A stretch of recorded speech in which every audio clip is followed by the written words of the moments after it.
Dans cette vidéo, nous allons faire la deuxième question de cet exercice, à savoir qu'on va construire le point grand N tel que Bn, le vecteur Bn, égale BA moins BC. Alors, dans la précédente vidéo, nous expliquions la méthode pour construire un point dans un plan à partir d'une relation vectorielle.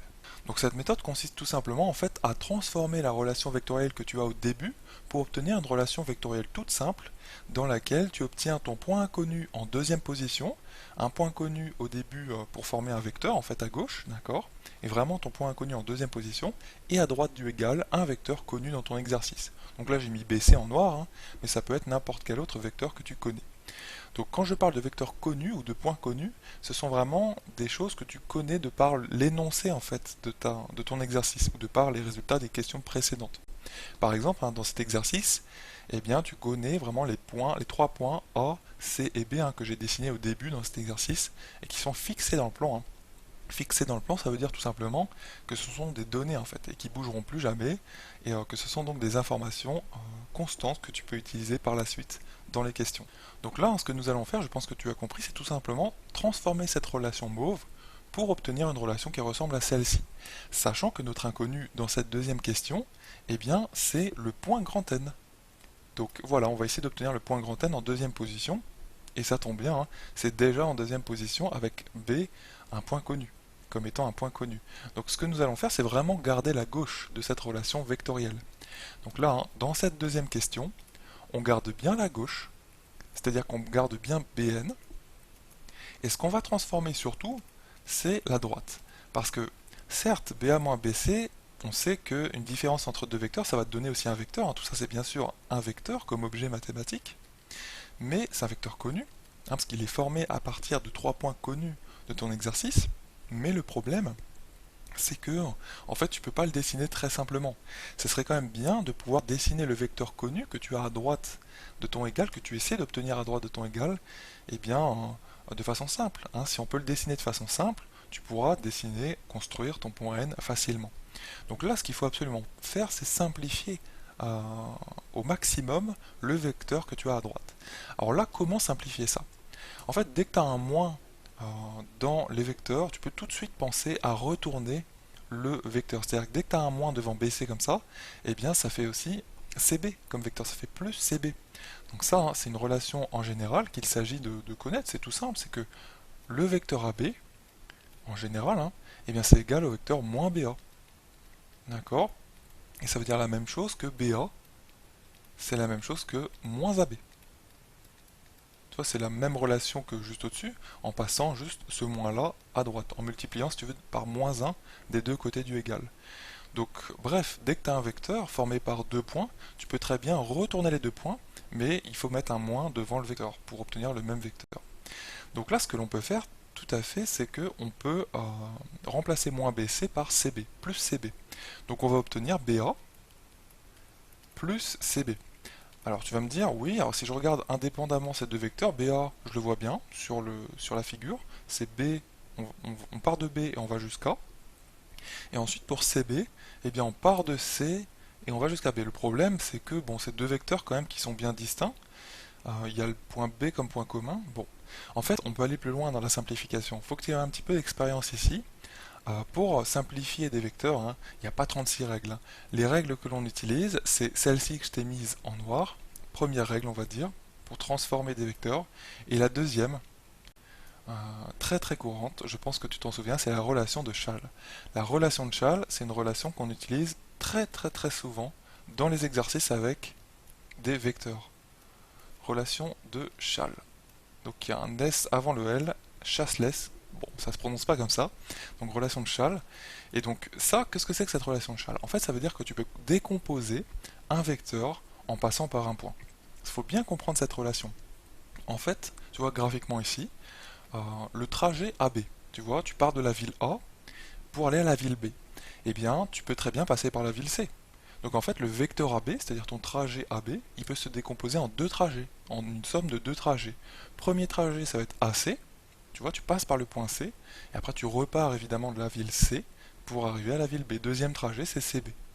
Tu vois, c'est ça en fait la relation de Schall. Donc ça va te donner AB, en général, hein, un vecteur AB, c'est égal à AC, premier trajet si tu veux, plus CB. Ça, c'est une relation extrêmement importante qui te poursuivra, entre guillemets, jusqu'en terminale S, hein, si tu vas en filière S. Donc, c'est une relation très simple à mon avis. En fait, tu vois bien que au milieu, entre guillemets, de AB, ici, entre guillemets, hein, eh bien, on a inséré le point C. Tu vois, on passe par le point C pour décomposer notre vecteur AB, notre voyage, notre trajet AB. Donc là, tu vois que le point C, tu le retrouves ici et là. Donc tu vois que il est de part et d'autre du plus. Donc en fait, tu pourrais très bien fusionner le AC et le CB, hein, et faire disparaître le C, et ça te redonne bien AB. Donc ça, c'est important. Si tu veux décomposer un vecteur en passant par la relation de Chasles, eh bien, il faut bien mettre le point par lequel tu passes, le troisième point, si tu veux, au milieu, hein, entre eux, hein, enfin, de part et d'autre du plus. Voilà, alors tu vas me dire quel rapport y a-t-il avec ce BA plus CB? Donc là, il faut toujours essayer de penser à transformer un petit peu ton opération avec les vecteurs. Pourquoi ne pas essayer de retourner cette somme? Tu vois, BA plus CB, c'est aussi CB plus BA. Hein, donc il n'y a pas de souci, on peut transformer cette somme, la retourner. C'est CB d'abord, plus BA. Hein. Parce que tout simplement, 1 plus 2 en général, c'est aussi 2 plus 1. Donc là, on obtient la relation de Chasles, parce que, tu vois, c'est le premier trajet CB plus BA, le deuxième trajet. Tu vois, de part et d'autre du plus, tu as un même point. C'est ça, en fait, la clé de la relation de Chasles, c'est B. Donc là, la décomposition, c'est pas à toi de la faire, en fait, elle t'est déjà proposée. Et en fait, c'est à toi de fusionner les deux trajets en un trajet, entre guillemets. Hein. Faut pas employer le mot trajet. Le mot trajet, c'est vraiment pour t'expliquer les choses. Et donc là, on obtient comme trajet total, eh bien, C jusqu'à la ville finale, c'est-à-dire A. Donc on obtient CA. Hop, voilà. Là, c'est un vecteur tout simple qu'on obtient à droite. Tu vois que toute cette différence entre deux vecteurs BA et BC ici, ça vaut CA. C'est quand même plus simple. Et CA, on le voit, notre vecteur, il est ici. Hein. On part de C, on va vers A. Donc là, ce qu'il faut faire maintenant, c'est construire le point N tel que, eh bien, tout simplement, on est BN égale CA. Donc là, comment on va faire? En fait, BN, tu es bien d'accord avec moi, qu'il doit partir du point B. Donc il va partir de ce point-là. Et il doit être, ce vecteur BN, égal à CA. CA, on peut le faire apparaître en orange de façon claire. C'est ce vecteur-là. Part de C, on va vers A.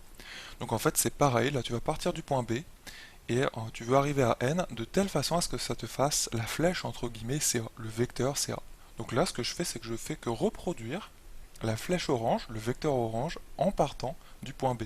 Donc en fait, j'essaie de le faire vraiment pareil, même longueur, parallèle, etc. Donc c'est pas très très propre, hein, mon dessin, il faudrait le faire à la règle évidemment, toi. Hein, c'est vraiment pour aller vite hein, que je fais ça. Et là, on obtient notre point N. Tu vois, le vecteur BN, c'est bien le même vecteur que CA. Les deux flèches sont les mêmes. Voilà donc ton inconnu N que tu cherchais à placer, à construire. Donc c'est gagné, hein. Tu as vu qu'à partir de la transformation que nous avons faite de cette relation initiale en celle-ci, une relation vectorielle beaucoup plus simple, avec notre inconnu ici N, en deuxième position, eh bien on a réussi à le construire, ce point grand N. Donc voilà, en tout cas j'espère que tu as bien compris comment transformer une relation vectorielle pour construire un point en particulier. Donc première étape, je répète, tu réunis, enfin tu regroupes. S'il y a plusieurs fois en fait ton point n, il faut que tu regroupes tout ça en un n. Il faut qu'en fait ton grand n il apparaisse qu'une seule fois dans ta relation vectorielle. Donc pour regrouper, il faut utiliser ces deux relations que j'ai mises en noir là, ici à droite. Hein. Donc en fait tu inverses les vecteurs ou tu utilises la relation de Chasles.